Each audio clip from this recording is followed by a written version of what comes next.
You're listening to the Brilliant Breakthroughs Podcast with your host, Maggie Moggin.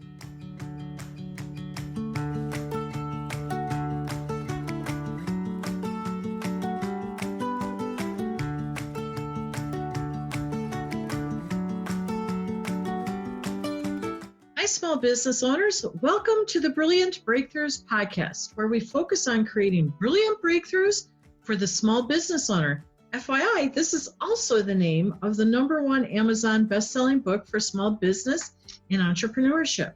The good news is you can find this book in paperback as well as ebook form. Just so you know which one it is on Amazon, type in Brilliant Breakthroughs for the Small Business Owner, and the subtitle is Fresh Perspectives on Profitability, People, Productivity, and Finding Peace in Your Business. Today's conversation is with a #1 best-selling business author from the book 2018. That's Susan White. And just so everybody gets clear, the book we're referencing today is the book with the emerald green color. It's volume 2. And we're really honored because Susan White has decided to author in both of the books, the blue one from 2017 and the blue one from 2018. So she's a really big rock star in the author world. And I want to say, business folks, I am so glad that you're here. My name is Maggie Moggin, and I'm the host for today and the creator of that #1 best-selling annual business book series, Brilliant Breakthroughs for the Small Business Owner. Also a #1 best-selling author right alongside with Susan. And by day, I'm a master business coach. I help business owners transform their businesses to shine brightly. So here's the scoop, everyone. Today, we're really honored to have our 2018 #1 best-selling business author, Susan White, with us. And she brings us a really cool background that we don't have from any of our other authors. She is a therapist, and she has the opportunity to look at things and dissect them in ways that we haven't even thought of. So we're so thrilled that you're here today. Welcome, Susan White. Thank you, Maggie. I'm happy to be here with you. Oh, yeah. We're in for such a treat. So everybody, Susan, and why I'm saying Susan White is in the Emerald Green book, which is 2018's version. Susan is one of 2 Susans that are authoring. So I will continue to say Susan White to keep it really clear which Susan we're referencing. Susan, you took us into a really cool conversation in your chapter, which is the 8th one, titled, Are You Willing to Be Successful?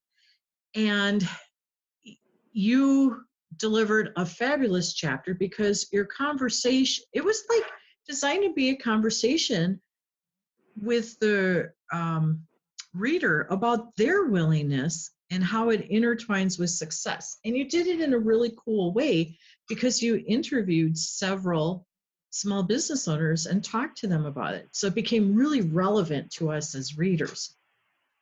So I want to say thank you for that. Thank you, Maggie.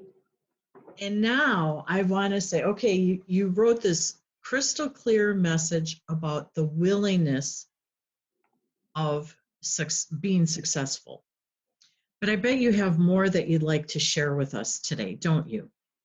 Well, yes, I do. As a matter of fact, willingness is such a key component in terms of how I look at things.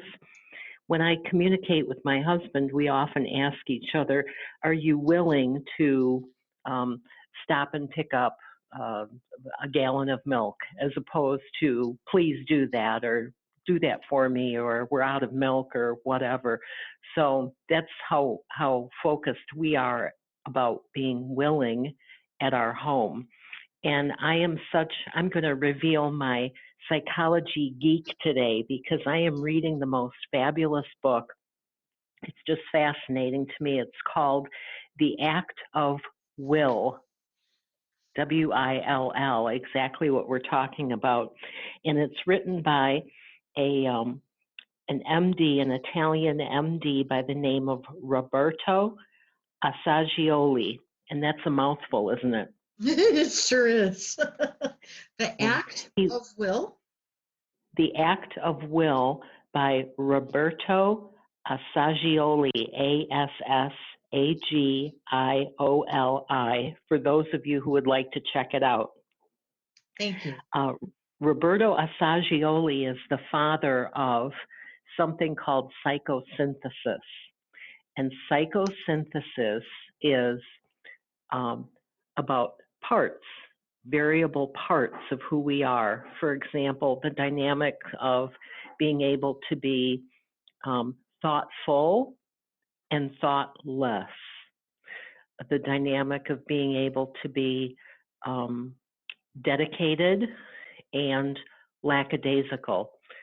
We human beings are not just one component, and we can describe ourselves using one word, but the truth is that doesn't eliminate the polar opposite. And Roberto Assagioli is the person that created this philosophy, this modality of psychosynthesis. That's why it's so exciting that I found this book, The Act of Will, and it's 193 pages about willingness. Oh my gosh, that is so cool. It's way cool. It's way cool. I see that I'm going to awaken the psychology geek in you as well. You sure are. Let's do it. Okay. So there are 4 aspects to will. And the first one is one that we're all pretty familiar with when we think about will. What's the first thing you think of, Maggie, when you think about will? Eagerness. Strong will. We Yeah. often hear about people being strong-willed, and that's actually the very first aspect of the way that he lays this out here. So a willing self is something that is a strength in somebody, and from an individual perspective, it might be somebody who is going to do something no matter what, under any circumstances, even in the face of evidence that it might not work out, they're going to do it. An individual, for example, who's a workaholic and works nonstop.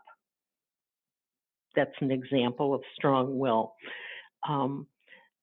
I get it, because it could be, even though there's all these other great needs out there, they're still doing whatever it is work is for them, and it doesn't matter what else is occurring.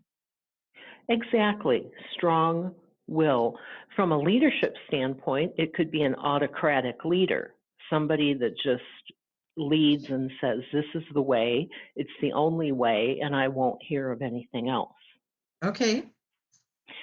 So Assagioli writes, strength is only one of the aspects of this particular form of will, and when dissociated from others, it can be and often is ineffectual or harmful to oneself or other people. So we think about strong-willed, and while that might be a desirable characteristic for some things, it can actually be ineffective or harmful. So that's the lowest form of will, if you will. Okay. Number 2 is the skillful will.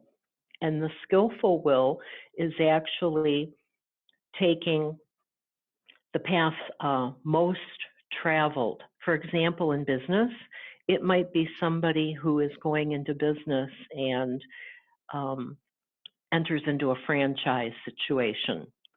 So there's some risk in doing that, but the risk is reduced because the franchise has taken care of the branding aspect and the aspect of how to do things.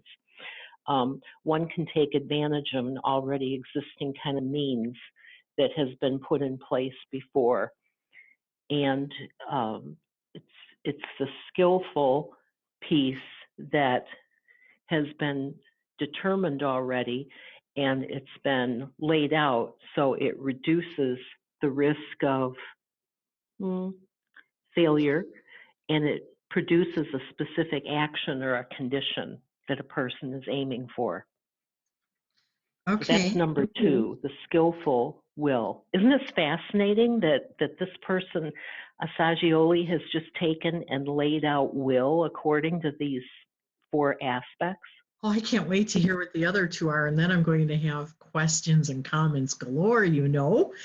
That's great. That's great. The third one is the good will. And this is actually based on the law of action and reaction and the law of rhythm and equilibrium. And it's a general welfare kind of a will that we put into place with the understanding that if we do something, we're going to receive something. So the goodwill would be like the golden rule, where you treat somebody the way you want to be treated, and you're going to receive that back. Okay. That would be an example of the thinking behind goodwill. It's necessary both for the general welfare and for our own, that our own will be good as well as strong and skillful. So the 2 components of strong and skillful play into the good will. Does that make sense? Yeah, it does. Otherwise, we end up with characters like in the comics, Lex Luthor, the evil guys, the villains. Exactly. And in the book, it actually refers to examples from Caligula to Rasputin to Hitler, because there was absolutely no goodwill in terms of what they were doing and how they were doing it. Yet they were strong and they had skillful will. Autocratic leaders. Right. Right. So the fourth component, fourth aspect, is the transpersonal will. And this is exciting because the 3 people that I interviewed in my chapter are actually using transpersonal will, and I didn't even know it. I didn't recognize it. I didn't know it. But it's a way of being that aligns with your values and self-actualization. And it's the highest level of will that Assagioli determined there is. What he said is there's a concern with values, consciousness, peak experiences, mystical experiences, essence, wonder, and ultimate meaning. Wow. That's what I say. Again, I didn't realize that each person that I had interviewed actually had transpersonal will in terms of their own willingness. Oh, geez, this is fully loaded. Definitely. Definitely. So we can do a couple things, Maggie, and I'll have you decide what we're going to do and how we're going to do it. We can either talk about the qualities of the will, because he goes on to discuss the 7 different qualities of the will, or we can actually go into the chapter and I can give you some examples of where willingness and transpersonal willingness is a component of the people I interviewed. Which would you like to do? Ooh, I want to do both, yet we have not enough time to do that. So this is what I'd like to do. I think it may be more advantageous if we would go ahead and look at the 7 qualities, because as our listeners are listening to this and they can replay it again as they're reading the chapter, they'll be able to see the different points you're referencing about the individuals you interviewed for your chapter. Great. I wish we had more time because then we could do both, but I know that we're limited on the amount of time that we have. Or Susan, we could even do that next time. We could, and I'd be glad to do that because by then I will have completed the book. Because this is not an easy read for me, but it's a fascinating read. Oh, I imagine it gets a little deep at times, right? Very deep, and I have to keep rereading different sections, and then I take time to actually contemplate what I've read and how it applies to what I already know and what I already understand about will. You see, my very simple definition of willingness was all about being inclined to, prepared for, or choosing. So I was very low functioning in terms of what I was thinking about in terms of will, although I function in terms of being willing at a transpersonal level, that highest level. Well, I do know that that is true about you. Mm. So, So but let me you know, talk about the qual. oh, excuse me. I Go ahead. love that because in the chapter, the way you wrote it, not everybody is ready for transpersonal will. So I think it was a great read. And now if people would go back and read it after they hear more about these qualities, I bet they're going to see it very clearly. I hope so. I hope so. Wonderful. Let's do the So 7 qualities of will. the 7 qualities, the very first one, and I want to lay this out too in a structure so you can understand that Assagioli's. Every time I say that, I want to sing it. Assagioli. It's so musical. He determines that will is the internal desire as opposed to the external circumstances, the conflict between those two. That's how he determines the definition of will right from the start.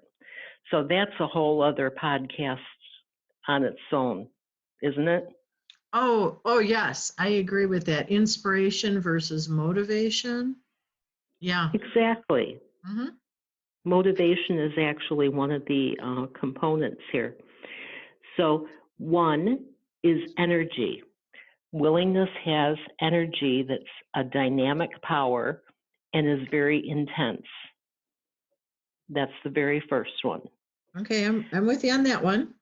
The second is mastery and Okay. consists of control and discipline.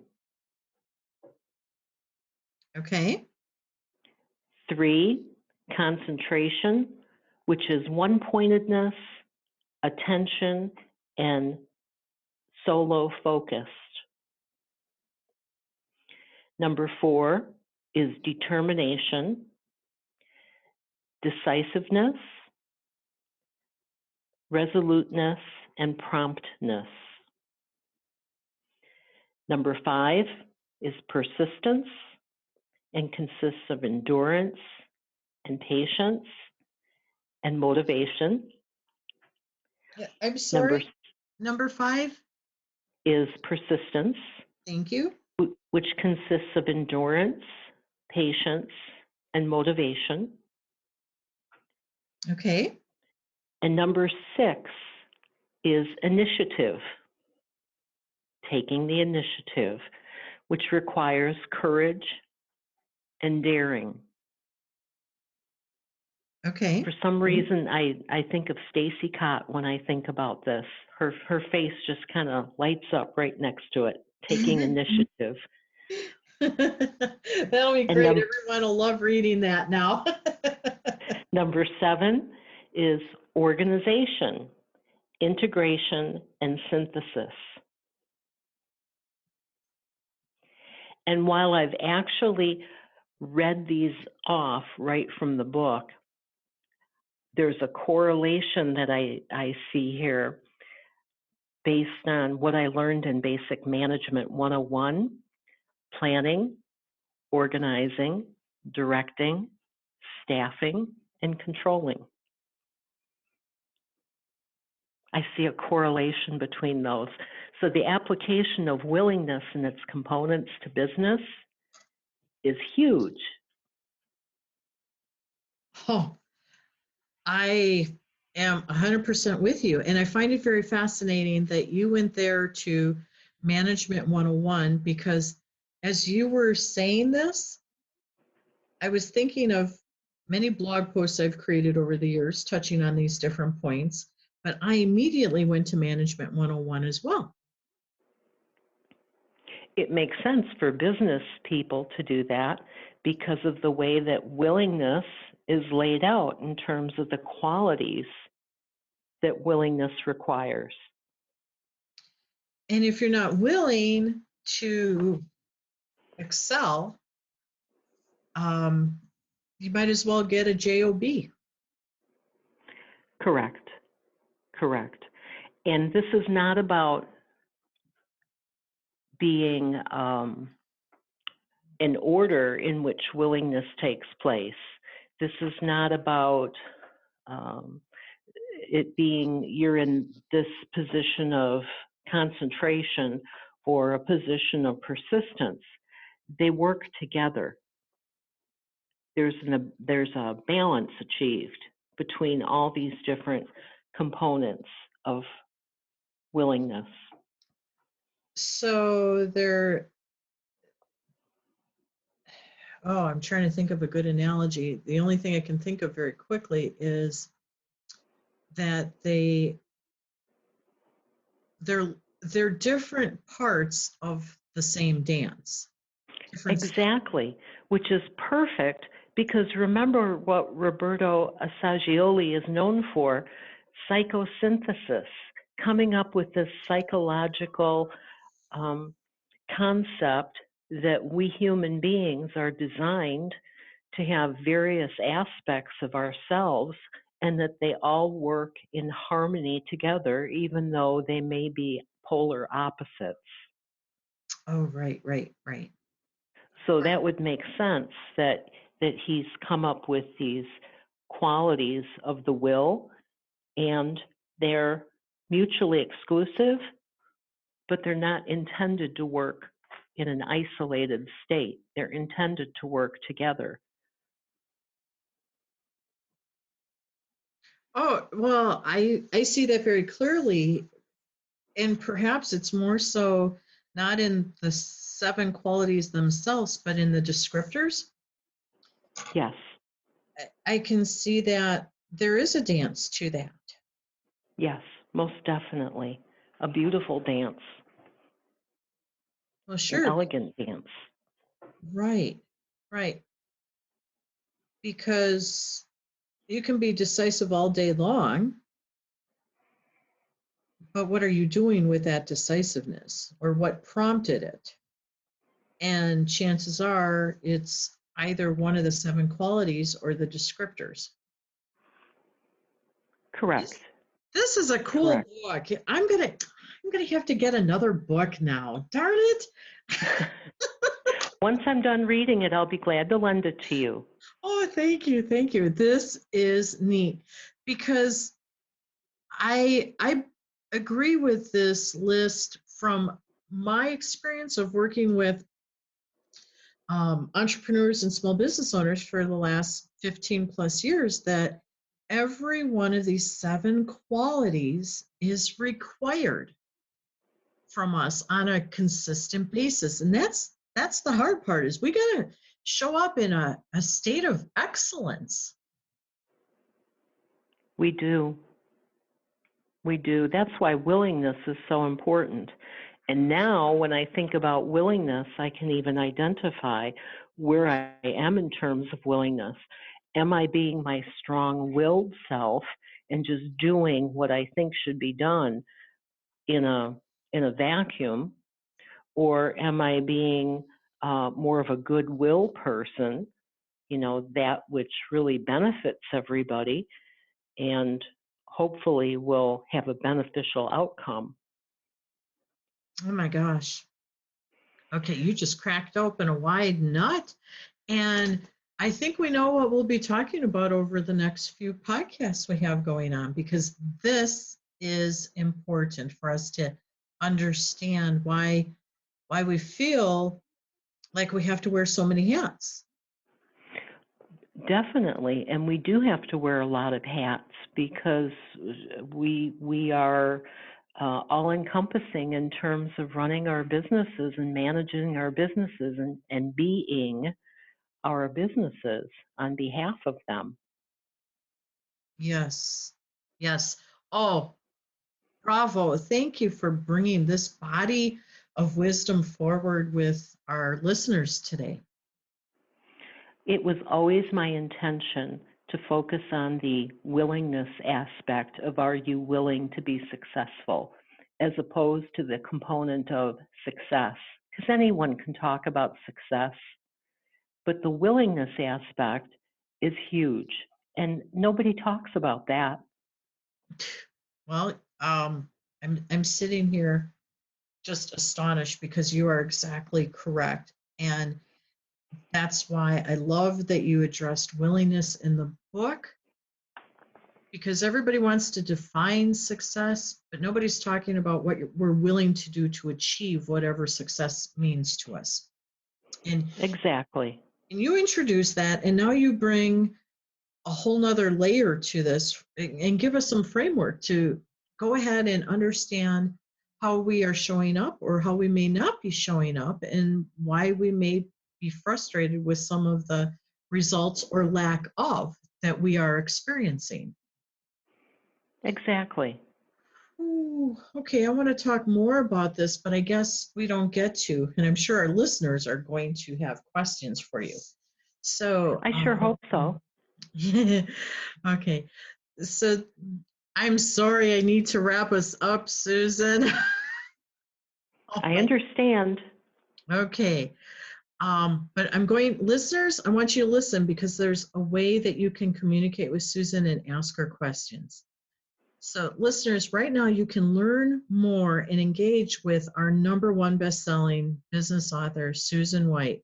Start by reading chapter 8 in the book, Brilliant Breakthroughs for the Small Business Owner. And we're talking about volume 2, the green cover one.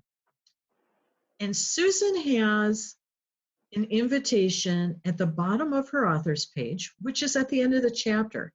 It's to help you in your business's performance. So go check it out. Take her up on that offer. You'll be amazed. Plus, she also has some social media handles, so you know how to connect with her and follow her. So here's something that's really cool, and this is what everybody's going to just be thrilled with now that you gave us some really deep information to be with. Right now, listeners, you can see everything about the book and how to get a hold of it and Susan White by going to the book's free app on your app store and type in Brilliant Biz Book. All one word, Brilliant Biz Book. And then go to Ask an Expert, and you'll see Susan White's name. Click on it, type in your question, send it, and I bet she'll reply back, won't you? Oh, definitely. Okay, so feel free to send any question you have to Susan. She will follow up with you. And Susan, I want to thank you today for your time and wisdom sharing. This was fabulous. And you're right, you got my geek on. Thank you, Maggie. I appreciate being with you as usual. Okay, wonderful. And listeners, we appreciate you listening to the Brilliant Breakthroughs podcast, where you learn about how to create more brilliant breakthroughs for your small business. Shine brightly until next week.